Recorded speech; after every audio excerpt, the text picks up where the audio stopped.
we're sitting here. This is You're So Witty, another broadcast. Good to have you. Good day, as I like to always say.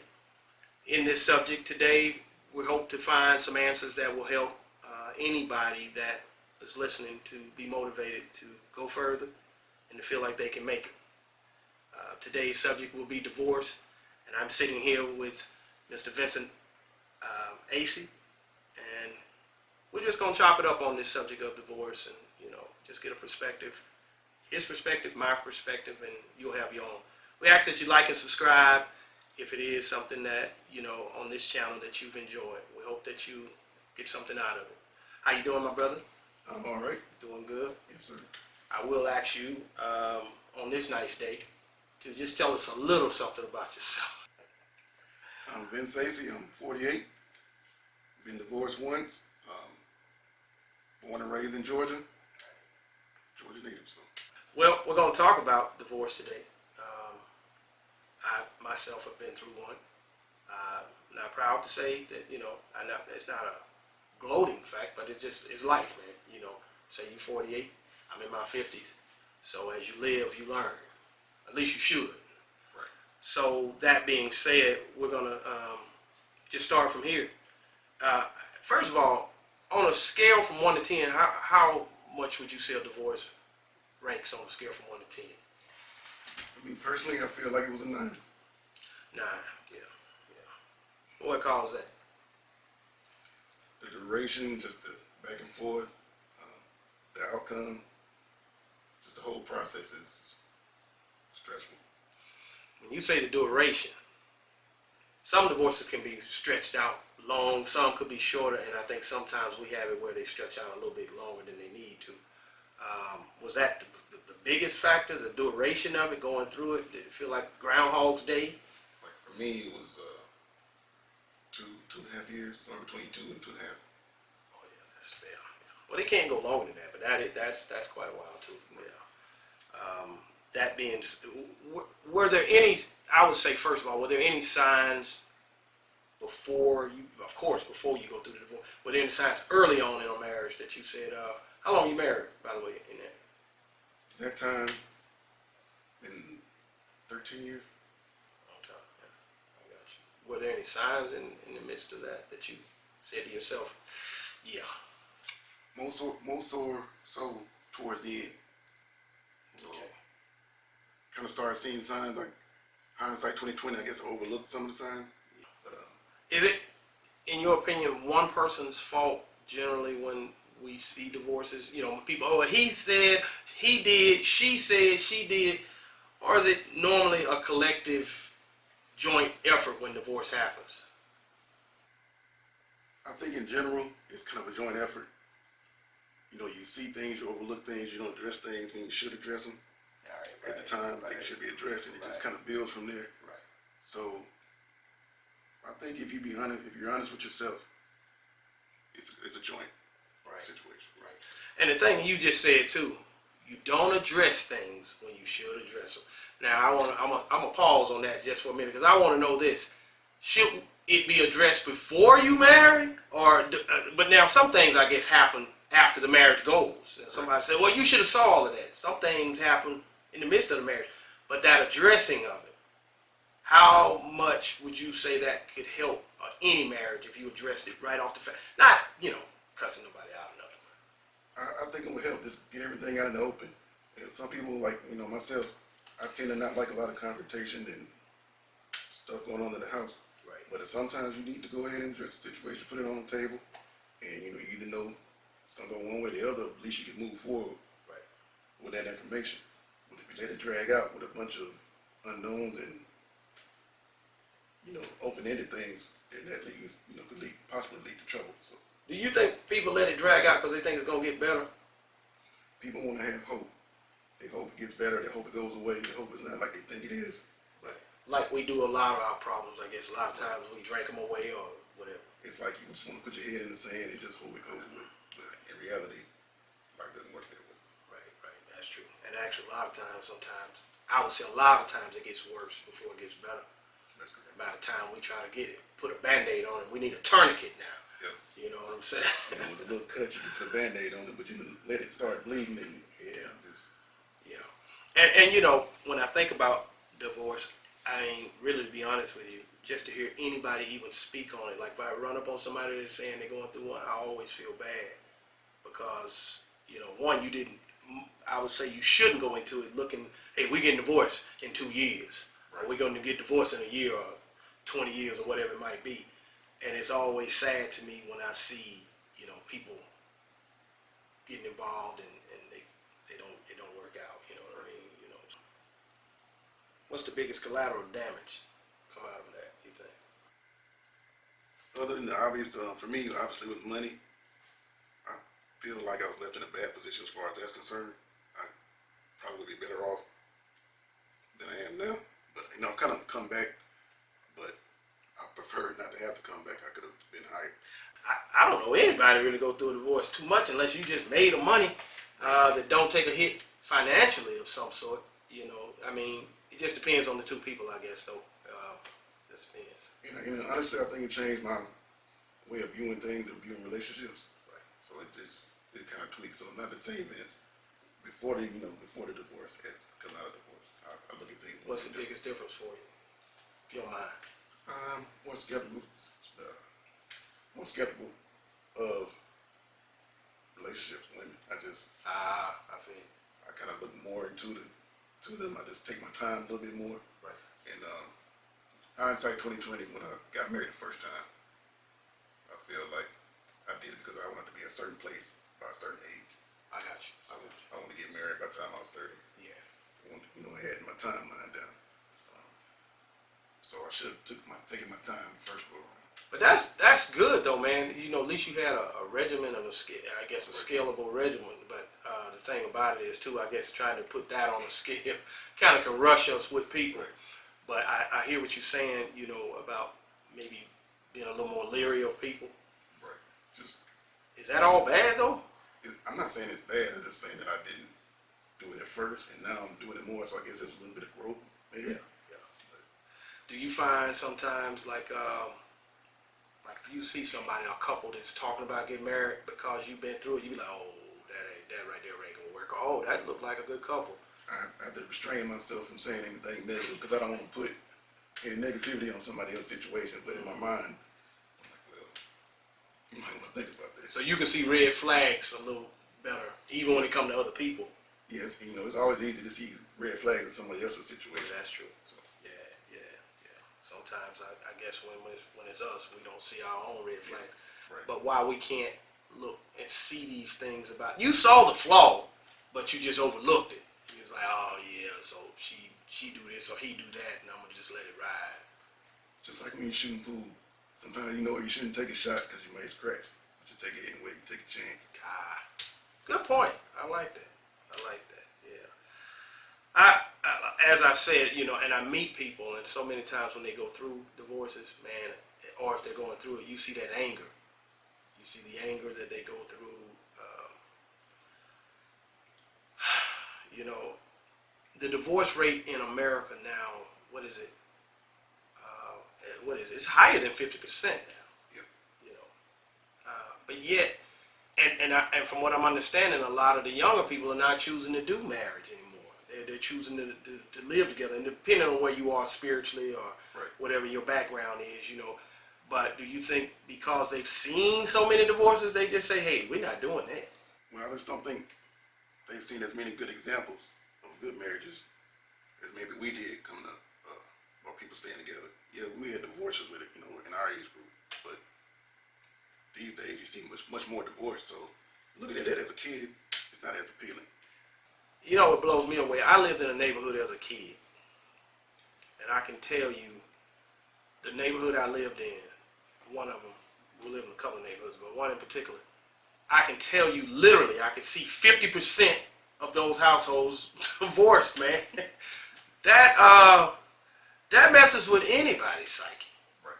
You know, looking at the fact that, man, y'all supposed to know. And I'm telling you, all of the older people that I know, a lot of them, they didn't make it, man. You know, and it happened in nice homes and everything. So as a young man, you looking at this, and you see, you know, from a male point of view, you looking at the guys and you see what happens to them after the divorce. You don't want that to happen to you. So why risk it?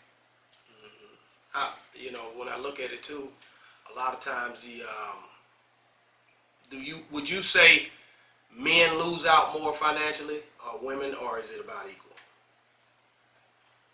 I say still men lose more at this point in time, but I think women are catching up. Okay, yeah. But I think the overall majority is still men. But I think that at some point it's gonna be equal. Would it be like for the kids, per se? A lot of time the men don't end up with the kid. A lot of time the men don't end up with the house because she need a place for the kids to stay. Sometimes they do. During the divorce proceedings, what type of person were you at the time? Were you able to just function, or just kind of, you were functioning but just really not there? I was functioning, still going to work. I think the stress of it caused me to lose a little weight at the time. Okay. Just all the back and forth.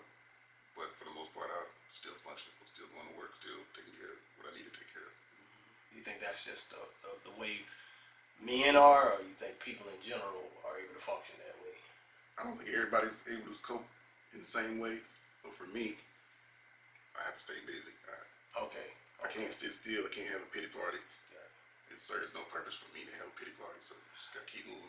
And that's really what I was trying to get to. I said it in a different way.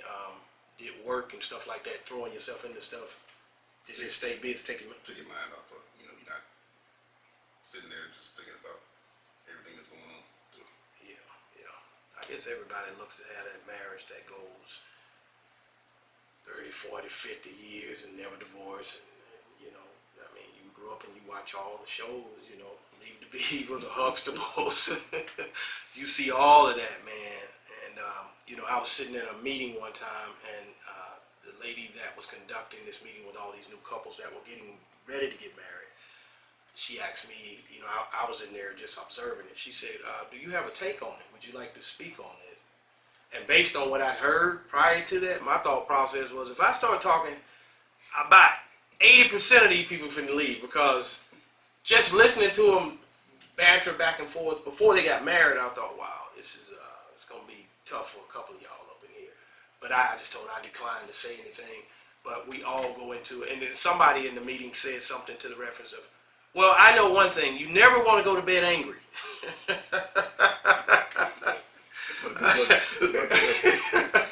and you can be angry, but you don't ever want to go to bed on it. And I just paused. Actually, no, I take that back. That was one of the things that I did say. There will be times that sound good, but there will be times that you will need to be quiet so that you don't blow up everything. Just give it time to simmer down. Because if you try to, sometimes when you're angry, you can't talk about certain things. You need time to calm down, and now I'll come back and we'll discuss it. But when I heard them say that, I said, man, that's just like watching a newbie walk into a situation. I know one thing: we should not go to bed angry. So it's a whole lot of stuff you shouldn't do, right. But things do come up. And things come up, people change. You're still getting older, so people change. That's another one, yeah. Did you change over the years where you saw things, like you might like something this year, but next year you don't like it? I did change. I think in the beginning I traveled a lot, for work. I just got burned out on travel. I think we both did, and I think that had an effect on us too, because we both traveled. So. When you say effect, because y'all were home more? No, because we were one coming in town, one coming in town, one in town. Okay. So, where are you this week? I'm in LA. So. I've seen situations too where guys like drive trucks and stuff like that. They be gone, and or whatever their job might be, and they basically on a date for the whole time they married, because they come in. Well, it may not even be just truck driver. It could be anybody that. But if they stay home too long, because you haven't had to deal with that individual, yeah, it becomes a problem. Yeah. And also when we get to the point of talking about being, infidelity and things like that. Not you, I'm saying anybody. Man, you got to really be grounded when you get married. Right. Because a lot of times too, especially young, even when I was younger, you know, you think, well, I get married. You still got eyes. And you still going to run across situations that you got to make the right decision. And I think a lot of times when we're young, we think, you know, this going to solve all of that. It might even make it worse sometimes. You know, you get involved with somebody and you think, well, this ring that I wear is going to hold me in check. It doesn't work that way. No, it does not. Not all the time. And I mean, I always start by this telling people, if you can make it work, make it work. If there's anything you can do to make it work, make it work. Because it's so much pain that comes behind it. You need to make sure you understand the decision. Now I'm not anyone to tell anyone to stay in a marriage that's miserable. Everybody got to make that final decision. And see, that's kind of the thing. A lot of people have it in their mind that they want to make it work. They want to make it work. Got to make this work. But they end up putting themselves through a lot of heartache trying to keep up the image, so to speak. I can't be the one getting a divorce. Can't be the one getting a divorce. Do you think that contributes to a lot of worse marriages? Yes. Speak on that. I just think you're sitting at home and you're letting it simmer, and eventually it's going to boil up to the surface, and you never know how it's going to manifest itself. Right. I might through infidelity, through abuse. Or self-abuse, alcohol abuse, which is That's right. That's right. or anything. So just Yeah, I think your initial point of saying you need to deal with issues when you see them. Let's bring it to the table right now. You know, don't let it simmer for years. Well, I thought you was okay with it. You wasn't saying nothing. right. And that's 5 years in. I didn't say that because I thought maybe you would figure it out.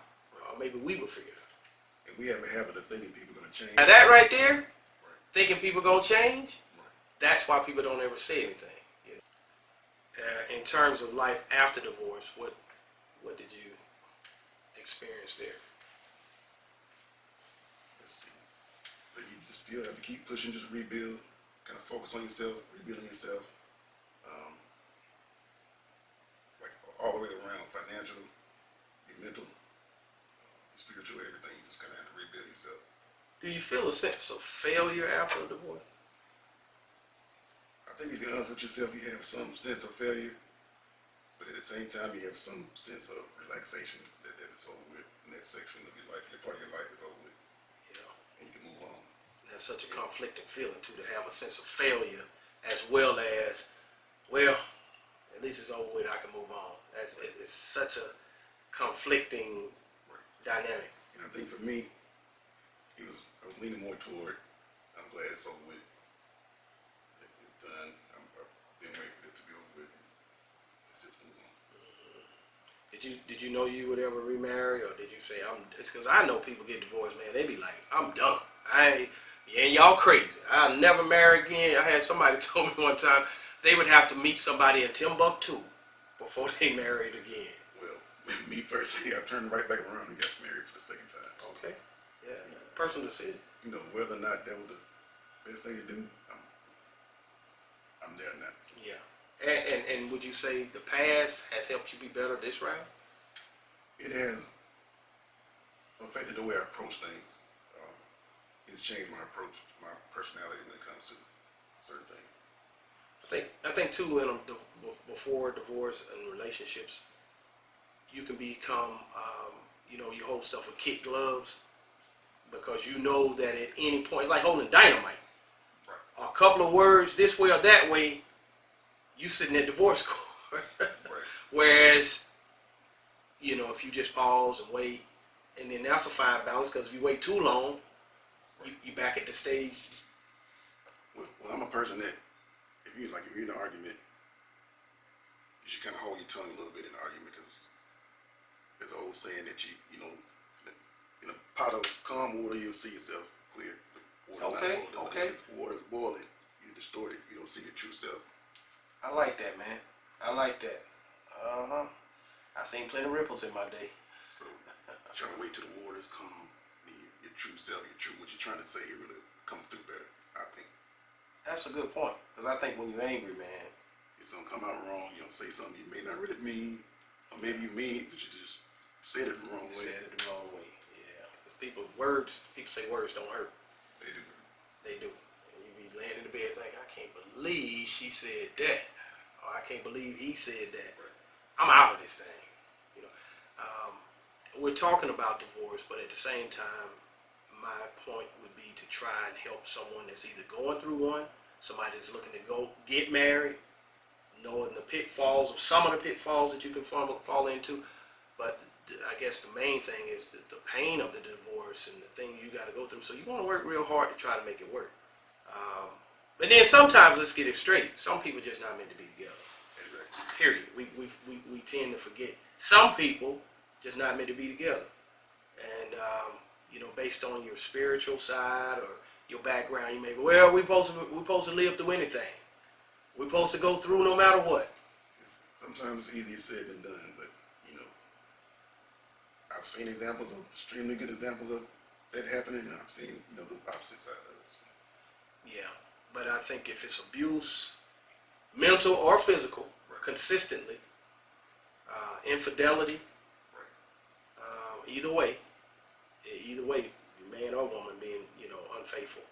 Those are all things that it's hard to just say we're going to just validate, I know back in the day, I look at the fact that you see older people that stayed together through no matter what.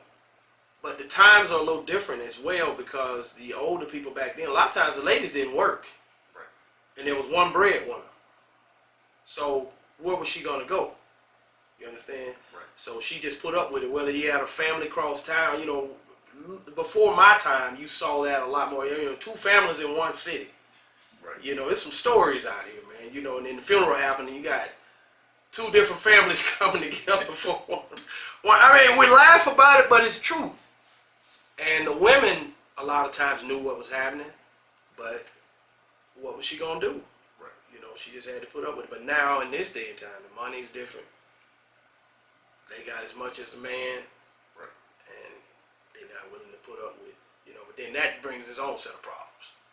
Yeah, I think once you see a woman that doesn't need the guy as much, The whole dynamic changes. the whole dynamic changes. Yeah, is it all good or is it all bad? I think it's a little bit of both. Real talk, man. I think that Because this is helping somebody. I frankly believe men should the order of the household should be a certain way. right, and it changes the whole dynamic when that order kind of shifts. So It does. I feel like, men are the head, and then I tell ladies a lot of times, and then she's the helpmate, or not that she doesn't have an opinion, because she might be smarter in some area than he is, but just in terms of order. And so they say, so what? I'm supposed to just follow anybody? No, that's the key right there. You can say I do to anybody. That's the choice you get up front. If you know he's a nut off the jump, you don't give him your headship. When we talk about a ball team, you got a coach. We follow the coach because we trust that he got a plan to get us to the winning, right, for us to win. That's the thing when you got a head. You pick somebody that you believe is a good leader, and you base it on the things you've seen and the way he carries himself. If those things are not there, you might want to leave him alone. right, Maybe we go to the movies, if that. Go to the store, do some shopping or something, whatever it might be. But in terms of giving your whole headship up, so now when you get involved with this person and you say, I believe this is my head, I believe this is somebody that can lead, and then you say, I do. Is that the time to start jumping overboard and start dialing them and cause confusion, putting him down? right, Those type things. Now, on the flip side of that, you got men who are leading, but maybe they're weak in some areas. right, They do good in a lot of areas. They work. They do a lot of things. But the woman is smarter in some areas. Maybe she better with the money. right, Frankly, I believe who's ever better with the money need to keep the book. right, That don't make you dominant over the book. it's just Checks and balances. like if you're a manager, you can't do it all by yourself. You have to delegate, right? You can't do it all. Y'all a team. You have to delegate. If your spouse is the better with finances, go ahead and let them handle it. Right. Or if you know you're not that good, just go ahead and relinquish it. Right. You'll win it together in the long run versus trying to battle that out. And it doesn't mean because you have the checkbook, he can't go get a bologna sandwich. He can't get a few dollars when he need it. What you need that? I ain't giving you, But y'all just need to have an understanding. An understanding. That's all. Yeah. But some people get a little bit of power. And it goes to their head. And now the man feel like he got to stand up, or she feel like she got to stand up, and then you got a bigger problem. If a person was going through a divorce right now, what would you give them the advice on? If they say they know they're getting ready to go through it, but they're worried about what people are gonna say, or whatever it may be, or their finances, or they're gonna lose everything. What's your? Just a little excerpt of your opinion on it. First of all, we really wouldn't worry about what people have to say. Everybody goes through something in life, and you or they may be divorced. They may go through something totally different that they're not proud of. But don't worry so much about what other people think. I think we put too much stock in that these days. Just keep your head up, and there's light at the end of the tunnel. Basically, don't get so down deep that you can't see the light at the end of the tunnel. What's the light at the end of the tunnel? What's the light on the other side? Just rebuilding and moving on. You're still alive. As long as you're still on this side of the dirt, you have a chance. There's hope of having a better life. So the divorce is not going to put you in the ground. So just got to keep on pushing. It will if you let that stress take over, though. And that's the thing. Don't let it continue to see the light. You let that stress kick in, you will be put in the ground. I think people a lot of times too they're not able to see past that person or that situation and know that there's because if you get to the other side, you can still make it. You just got to open your eyes the next day. Right. As long as you can open your eyes and get up and just keep trying. But back to the failure part of it. There's plenty of things in life that you failed at that you overcome. And then just one more thing. Yeah. And I think once they've realized that, then they're able to go on. But then you got people who don't want to let go, man. They want to bash the person.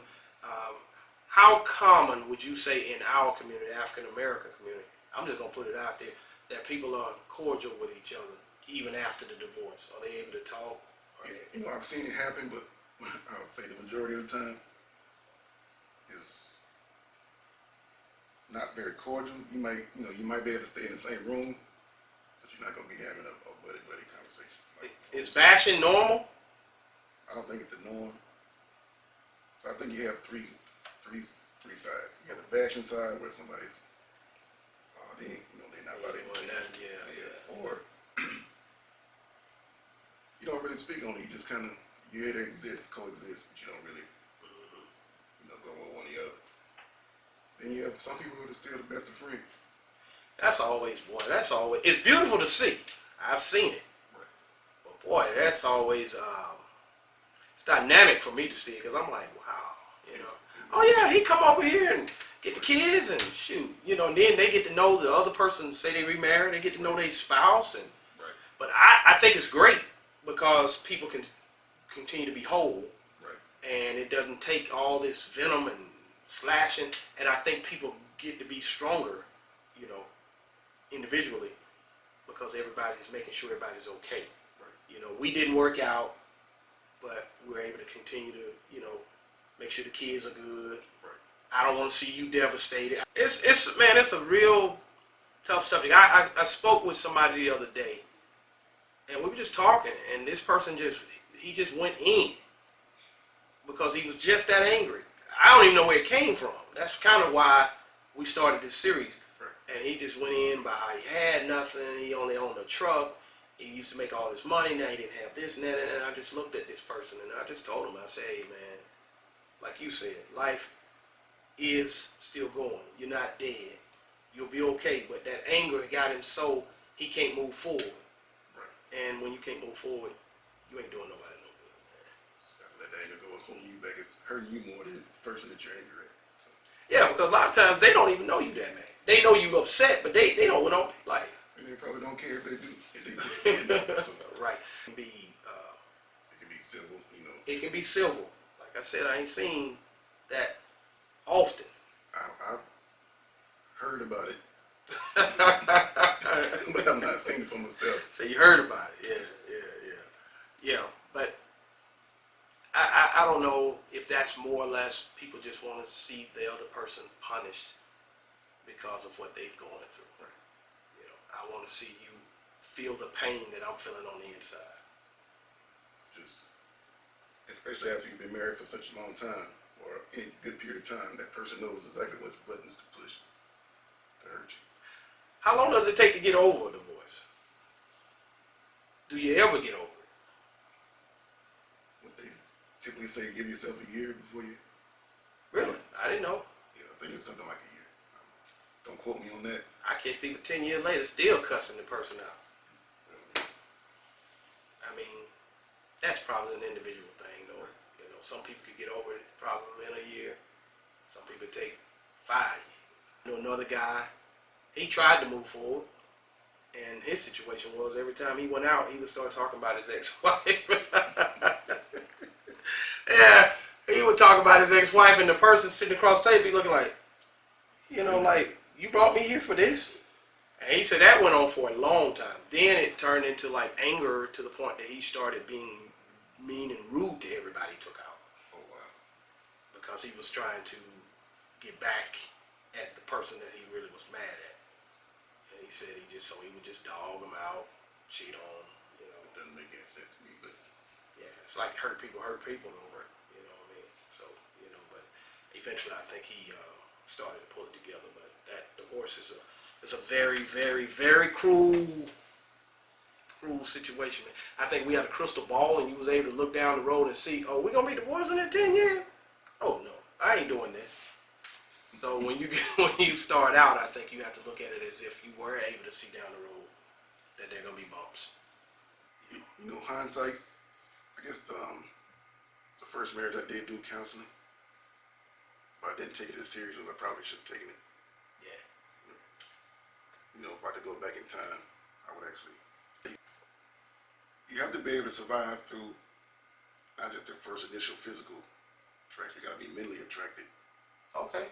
I like that. Explain that one. And I think especially as we getting older, you really have to be mentally attracted to your spouse. It's just not about the physical anymore because it's not going to do enough. Some people just don't work good with others. Right. It's my way or no way. Yeah, yes. Getting a divorce, my pain point was the divorce process. I just think that it was just too long, too drawn out, and unnecessarily messy. Somebody once told me too, yeah, you ain't got no friends when divorce starts. You sure don't. Yeah, you ain't got no friends when divorce starts. You start divorcing, you be like, you hear stuff you ain't never even heard before. I did what? Exactly. I own what? I have what? I do want to leave it on a high note though. There is life after divorce though. There is. You know, it's all in what you make it. Right now, I'm happy. I'm working good. I'm in another marriage.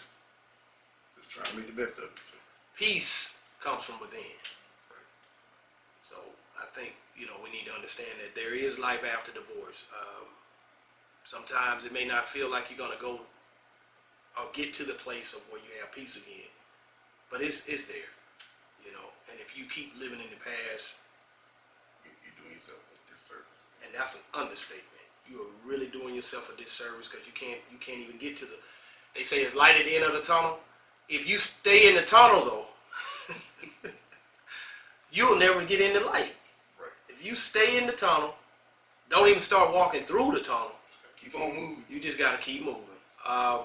You got to strap in for the long haul and say to yourself, I'll be all right. I'll survive. I like something you said earlier too. You said there are a lot of things that you failed at that you survived.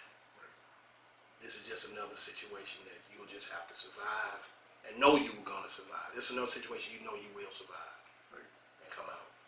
Good deal. Well, I appreciate you coming out. Hopefully on this subject we were able to discuss something that, you know, would help somebody. We ask that you like and subscribe. View the channel as something as a help tool. With all you're getting, get understanding.